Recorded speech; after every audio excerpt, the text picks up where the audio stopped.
Hi, and welcome to The Curling Show, the podcast that brings you interviews with the sport's top athletes and the people who shape the game. I'm Dean Gemmel, and in this edition, we checked in with the World Curling Tour offices and talked to Paul Boutilier, just a few days after news of the deals with CBC and Insight Sports. Paul Boutilier, Executive Director of the World Curling Tour, President of the WCPA, the best defenseman ever to come out of Sydney, Nova Scotia, and the man with the TV plan. Great to have you on The Curling Show.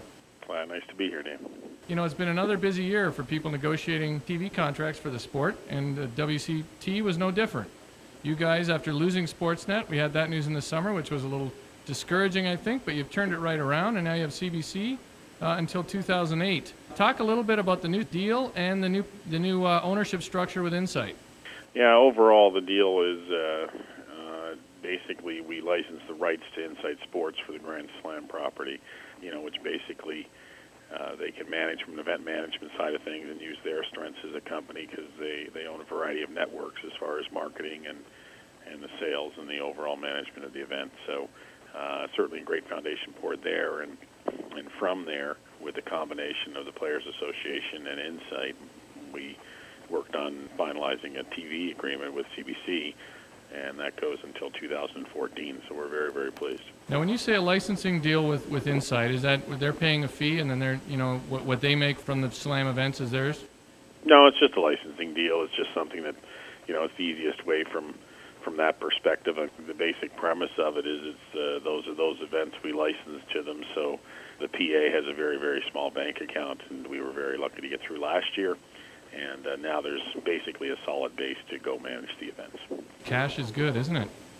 Well, when you have a company of that nature and that size, it's a good thing. We worked hard last year. Everybody that was part of the team and part of my team really worked hard to ensure that the events went as best as they can. But knowing what went on, it's certainly great that there's a solid foundation board as far as that is concerned for the foreseeable future. So all hats off to our team, and I'm sure we'll sit down and relax a little bit this year. Hey, I know when the CCA has TV deals, they end up selling the time. Will Insight then be selling ad time on CBC for the Slam events? That's their agreement with CBC as far as that's concerned. I think, from a sales and advertisement and sponsorship point of view, yeah, it's turned over to those people to do the job. From a player's perspective, I think it's just important to focus on a couple of areas, and one is that from a purse perspective, that's fine. Two, from a sponsorship perspective, from an individual team basis, we've always permitted cresting, and I think that was important for the teams. The teams can certainly go out and generate revenues from that exposure, specifically on the national network now. And three, it was just very important as far as we look at cost cutting for the players are concerned. So we're certainly doing everything we can to either cut costs, increase revenues, and give them the opportunity for exposure so that they can increase their fees as far as their own individual sponsors are concerned. Can fans of the game, can they expect the same CBC broadcast crew that's done Season of Champions events? I believe so. I think that's the intention, and we've had a great run with the Sportsnet crew. I'm sure we've honored a couple of them last year, and I'm sure they'll be brought back this year. They did a great job, and certainly we owe a great deal of thanks to Rob and the team with Ed and Marilyn and the rest of the group. Curtis and his team and behind the scenes done an excellent job. It's just really unfortunate that things changed around dramatically at Sportsnet, and really, they lost half of their executive team also. It wasn't just a curling decision. It was more of a whole decision based on a variety of factors. So it's not just curling was just in the mix of all of that, and there's a variety of people that changed roles or moved on, and it's just very unfortunate. But we owe a gratitude of thanks to that team because they had great coverage, and we look forward to working with the new CBC team. Yeah, I think Sportsnet did do a great job, but there's no question they're scrappy little sports, not little, but they're scrappy sports cable network, so it's exciting for the tour to be on CBC. You talk about legitimacy a lot. There's no question CBC conveys a bit of that. Yeah, I think it was very, very important to integrate the Grand Slam series. What people certainly need to note is that the series, what's changed, one, the obvious changes of CBC and certainly Insight, but The second change is, it integrated into the Olympic process in a big way. So, the Players' Championship, for instance, is the same for men and women as the Brier is and the Scotties this year, and for the next few years going into Vancouver. So when you do get that type of legitimacy along with the fact that CBC is there, then these events mean much more. Of course, it's also the Asham World Curling Tour now. When did that all come about? Yeah, well, Arnold's a great ambassador of the game. Let's be honest, he's helped everyone from a team perspective and a player perspective over the years. You never hear bad things about Arnold. He was one of the original founders. Very, very proud to have him back, and the alignment there, which was announced today, is certainly something we're very happy with, and I'm sure that will carry on for those years to come. Overall, it's nice when we get it aligned, and we just had a few conversations with Arnold over the past few years, and certainly had this opportunity that came about for him, and that's where we wanted it to go, and certainly it went there. Well, it's great to see them on board. I think you're right. They've done a lot for the game, and Arnold's a great innovator. Hey, they help out teams, and the bottom line is there's a lot of teams after the big name teams that certainly need to participate and play, and Arnold really helps with the Canadian Curling events and the Canadian Curling Association events and the regional events, and overall the university games, for instance, which is very important for the game. Arnold's a major contributor there, so we just felt that was a great fit for the tour, and it's great to have him back. The curling season is definitely getting a little crowded, and I think that's a good thing, but it does make it tougher and tougher to avoid conflicts. Now, I know you felt the Players' Championship in Calgary might have looked like there were not enough people in the seats last year because of Easter weekend rather than a late date. Is that still your opinion, that it was Easter weekend rather than, so that's why it's still going to be in mid-April again? No, there was one component of it for sure, Dean. I think the key thing was we were late to the market also, and we have to take some blame. As we've seen, there's a reason why Insight needed to come in, and really, the quality of curling is just too good, and we really need a big team behind the scenes. The volunteers that really picked it up at the end of Calgary, I'm indebted for life with those people because of the fact they made it happen, and they're rounding up, a huge team to certainly service the event for this year. So, we're really happy. It was just, late out of the gate, and Easter weekend, which I don't think, long weekends work when it's that big a family outing, and we're going to try to go to curling, even though people wanted to. So, no, we're pleased to be back. The arrangement in Calgary was great.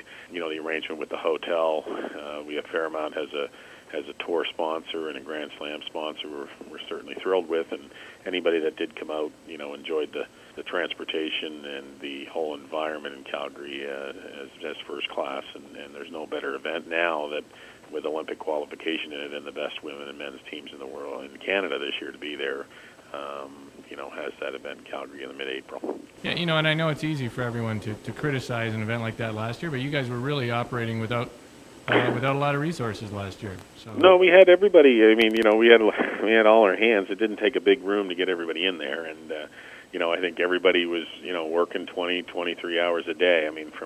We started even from a scheduling perspective. We had a rodeo in the week before, and we started Monday morning, and with all the dirt and our ice crew under Mark Shirk did an incredible job, and certainly the volunteers that we had there at the end did an incredible job. And then everybody sat down at the end of it and said, hey, we know we all can do much better and move a whole army here behind this event. And the building's used to it now. Mark's used to the building. There'll be a massive, volunteer base, and certainly it'll be on a different weekend. And also we have the Olympic spots there that are great, and CBC will, the schedule hasn't been announced yet, but what I can say is we're certainly well over 90% that, for the first time in curling, they're going to do curling with hockey in the first round of the NHL playoffs, which is outstanding. So that'll show you the commitment that, starting with the first year and the Olympic presentation, the Olympic qualification process, the Players' Championship, men and women, and CBC is going to broadcast it right in the middle of hockey. That's great stuff. Rodeo, very tough event for an ice maker to follow. Yeah, he is. He's amazing. I think we're in the final stages of signing Mark long term, and that was one of the key things when Insight came on board to ensure that people remained and some of the knowledge, and you can start and finish. The key thing with it is the players. The players are just outstanding. both men and women's teams, and what an opportunity the women had last year to go on Sharks ice, and from Cheryl to Kathy, the rest of all the ladies out there did. They were just raving about it, and the quality of curling was outstanding. I mean, I sat there. We thought the event would be great with men and women and together for the first time in a championship, and it was just unbelievable. I mean, we sat down and watched many draws late into the night of the women making outstanding shots just because they have a great surface to curl on, and they're great players. So Short will be around for long term, and we certainly are in the process of putting ink to paper in that way. Just to touch finally on conflicts with events, is it still a bit frustrating when provincial organizations maybe don't adjust their schedules to fit some of the top players? I don't mean to fit some of the top players, but at least to look at the WCT events and do whatever they can to avoid conflicts. Well, let's be honest, Dean. I mean, we first of all, we had a talk in the Canadian Curling Congress session in Ottawa this past summer, and both Dave Netowin and I stood up, and we had an opportunity to address all the associations. And, it was really the responsibility. Is very easy for us to complain about that, but it was the responsibility of the tour to get its own acting gear. And we felt until, last summer that, we finally, now are working towards a long-term plan that we've got our own ship in order. It was very tough to manage around what we were doing over the last 5 years and try to figure out what we were doing. We started a relationship with the Canadian Curling Association 4 years ago, and it was one of my key roles and strategies to form a partnership at that level. And then certainly now we feel we're ready to form a stronger partnership with the provinces, since we think we have a fair amount of things in our house in order first. So we have to take a lot of that heat and ourselves. Easy to say change. 90% of the provinces have made changes where 5 years ago nobody ever thought would be done. Their intention is good. It's just, let's keep a consistent message from the World Curling Tour itself. Let's bring some stability there, which we think we have with Insight in the Grand Slam, and we certainly have with Asham on the tour side of things. So, we'll be more consistent, and then they can certainly plan around us. Your comments on the World Curling Tour consistency are either brutally honest or really diplomatic, but whatever the case, I think it's good that you're all moving the same direction. No, it's just honest. Everybody's involved in the sport from a volunteer basis to try to help the sport along, and I think everybody values the Kerry Burtnicks of the world, and the Stoutons and the Martins and the Furbies and the Dawes, all the names. Every fan loves them all, and similar on the women's side. But the biggest thing is for us to continue to get our acting gear, and it's been a lot of work, but we've came to a process where certainly publicly it's not fair to the sport to be out publicly jabbing at each other when the only thing we have to really agree on is the vision for the game, and then stay consistent to that, and then every decision that flows from there is fairly easy with some common sense. And that's really what we try to do the last 4 years. We have to earn that respect. The WCT has had to earn that. We understand it. I think we've earned it with Ottawa, and we're certainly going to try to earn it with the provinces and the other organizations, that make up our game. Let's hope they do things to earn it back. Hey, with all the changes in personnel to various teams, and this was touched on today in the teleconference call, yes. There are questions about what happens to the WCPA team rankings. You have a formula in place, I understand. Yeah, we do. Everything is about 30 days behind where we would have liked it to be. We basically went and said, why are we reinventing the wheel? Why don't we just work with what's been developed over the past few years? Dan Lamoureux from the CCA has done an outstanding job, and Jerry and those guys of putting together a system that really works, has been well thought out. They're the experts in it. Let's follow what they're doing. The rankings and the Canadian team ranking system we fully agree with, and we based off the same rules starting this year as they have. So forget trying to have different rules for both. It just makes it easier for the fan and easier for the curlers in general and easier for the media. In saying that, this has been the only transition year that we have to go back and look at how we start this season. And quite simply, we used the same. We went back to Ottawa and asked for their help, used the same system that they put in place with the Olympic funding, which is every 4 years, each player becomes an individual, not team-based. Very simply, each player will maintain 25% of their points earned from a team that they played on last year, a registered team, and that'll be carried in to start this season. So the results and the system and the rest of the information will soon flow, probably within the next 7 days. And we apologize for being a little late, but we've had a lot in the go. And I think that's about as fair as it gets, a 25% formula. I'm sure somebody might say that if you had 4 leads and they get 25% of their points, it might not be especially fair, but it is a team game. The lead today is as important in this type of a game as anybody, but 4 leads want to go out, and I think they can make it, and they'll either be, moving along in a quick way and do well, or moving on out. And the fact of the matter is, if there's 4, all the leads would say there's probably 4. There's 4 great players there for sure. So let's see if they can perform. But the fact of the matter is, just make it fair. Yeah, it's still a pretty unlikely scenario, anyways. What about the solid B-plus player, the guy who or man or woman, I guess at this point, who's on a good team? They do well in Spiels in their own province, and if they got on a roll, they might actually end up being a Brier rep if they had the right week. But they're not quite at the level of the guys who are consistently in the Slam event, so they don't have the dollars to travel to bigger Spiels and maybe get more WCPA points. Do you see why they might feel a little disconnected from the tour, and what would you tell them? Yeah, I can understand that over the past. I mean, I think the tour tried to be everything to everybody, and I don't think that really fit. Overall, you're right. When you do get, I think the key thing from the player side of things is ice conditions, and if ice conditions similar to greens and golf are maintained and they're very good, then that creates a level playing field. And I think what we have done in the major competitions, and certainly we encourage the provincial competitions to do likewise, is really invest in great conditions. If the goal is get the best team and certainly get the best representative through the provincial process and into the Brier, get the best representative on a given week, 2, 3, and why the tour works is over a year or 2.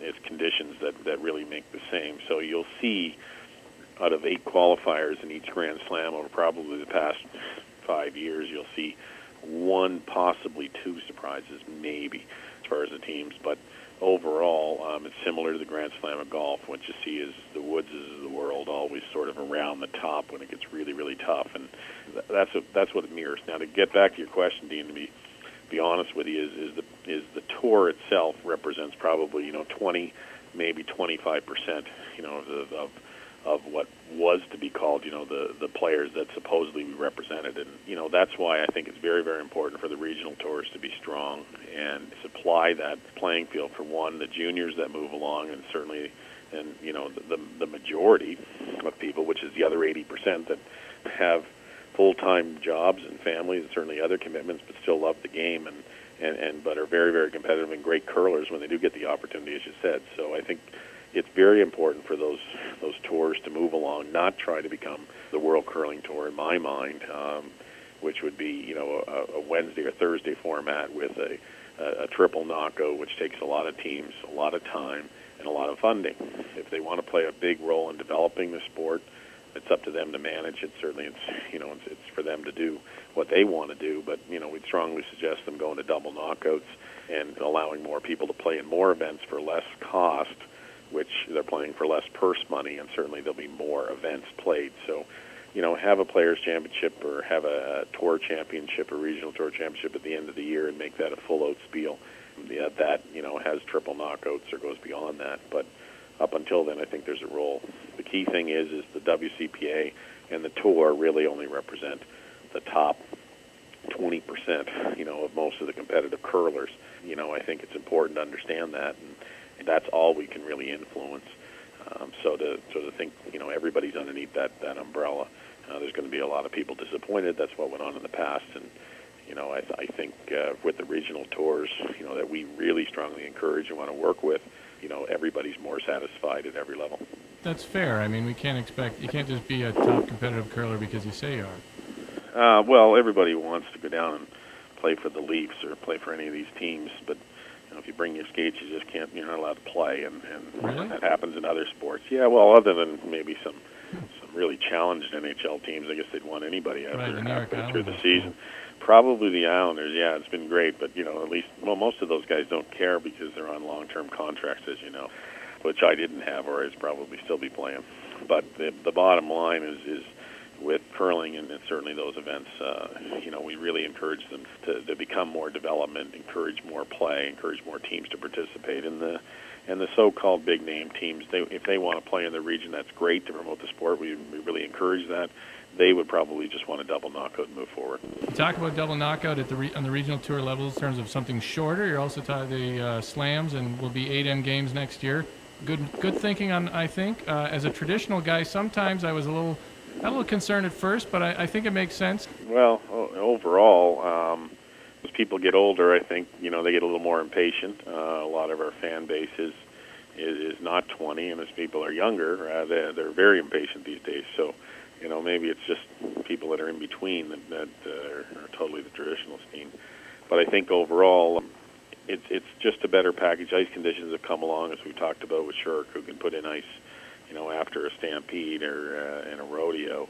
Overall, we warm up, and the game has changed. I think from some of it, the way the play has gone with the three rock rule that came in and the 4 rock rule, I think the game has become longer to play if you're going to play it the way it's played today with all kinds of rocks in play. So it's really tough to play 10 games and have an outcome 3.5 hours that people will want to be on the edge of their seat, every minute of the sport. So I think, we've gone to it.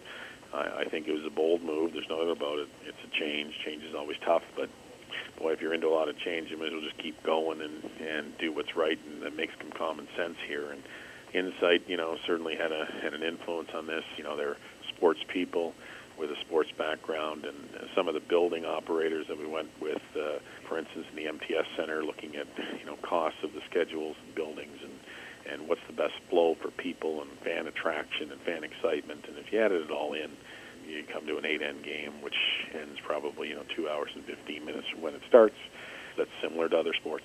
With ice conditions especially, I mean, the first end is played as well as the 8th at this point. I mean, it's not like it used to be when ice conditions were typically difficult at the start of a game, or more difficult. That really doesn't happen anymore, and they have practice time before the game, so it does make a ton of sense. You know what you hear, and everybody hears that, and I've been around the sport a long, long time with my parents curling for years and years, and the old story as well is the same for everybody. It doesn't matter what the ice conditions are. Well, it's one heck of a neutralizing factor on everybody, and I've always used the example of Tiger Woods. If he putted on greens that were an inch thick, I mean, I think all of us could get out there and we'd have the ball in the hole in the same amount of strokes. So I don't believe in that. I think the key thing for everybody to work on is ice conditions. It was one of the prime components of the Slam series itself, and I think it was very important for these players to get out and display their athleticism, on TV.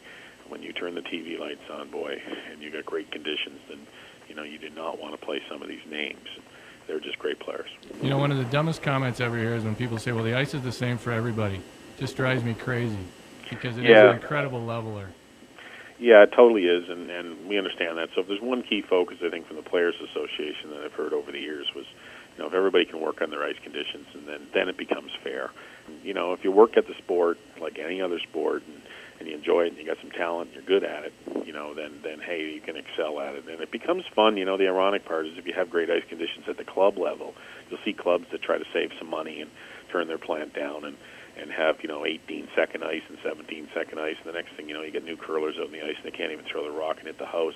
And that's not fun. Yeah, so I mean, it's not.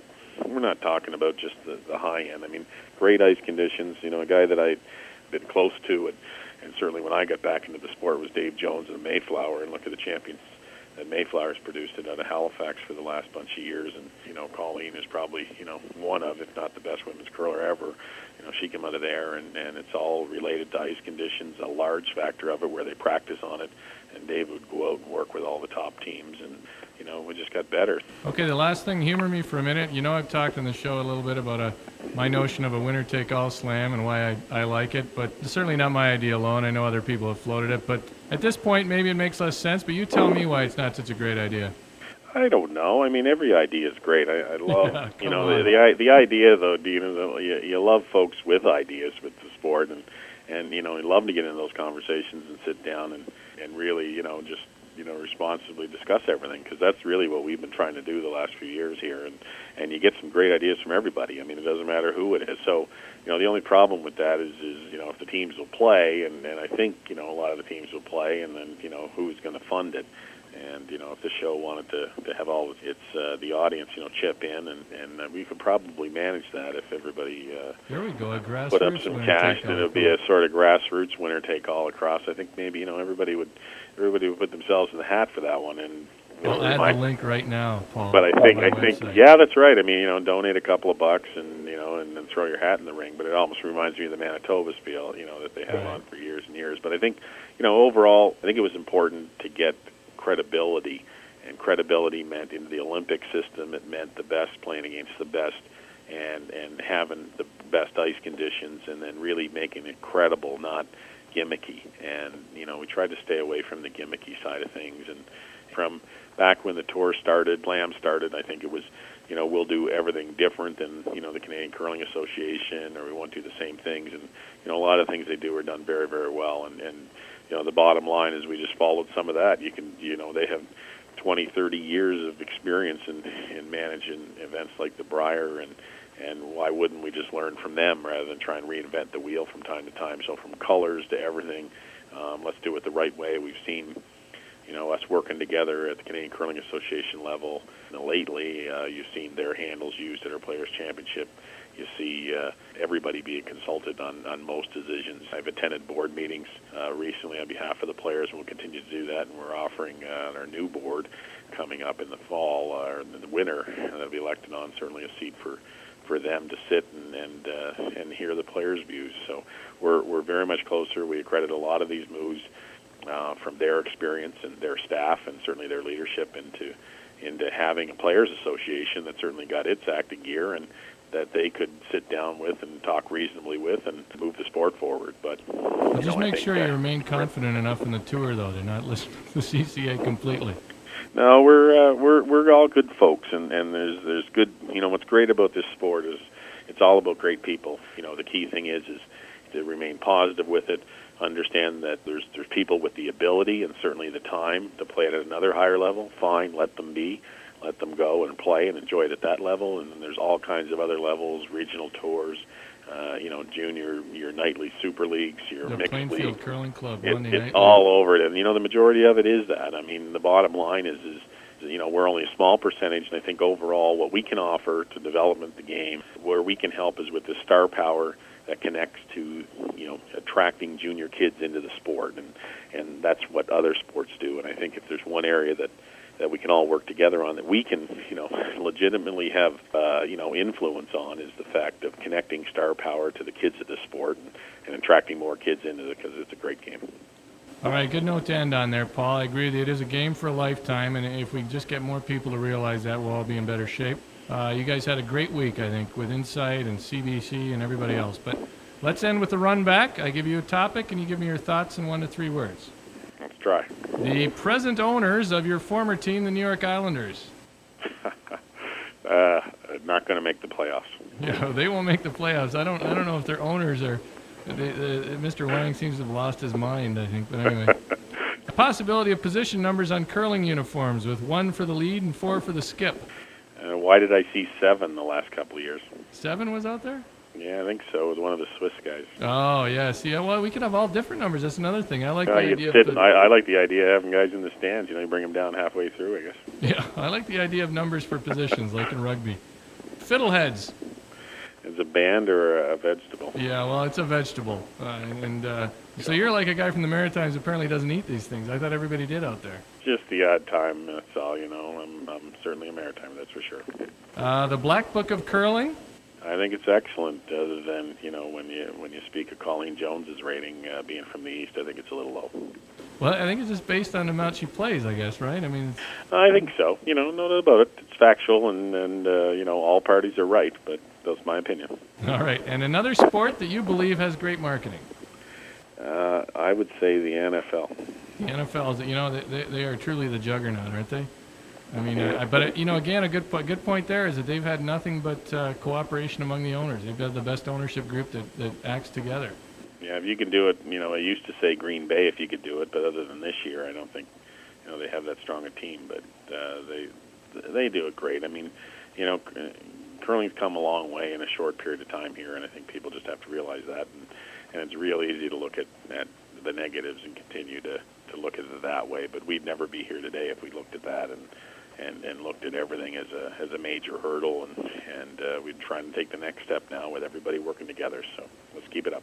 All right, Paul, thanks for your time. I appreciate it, and good luck with the season, the Slam season, the Tour season, and we'll check in later maybe.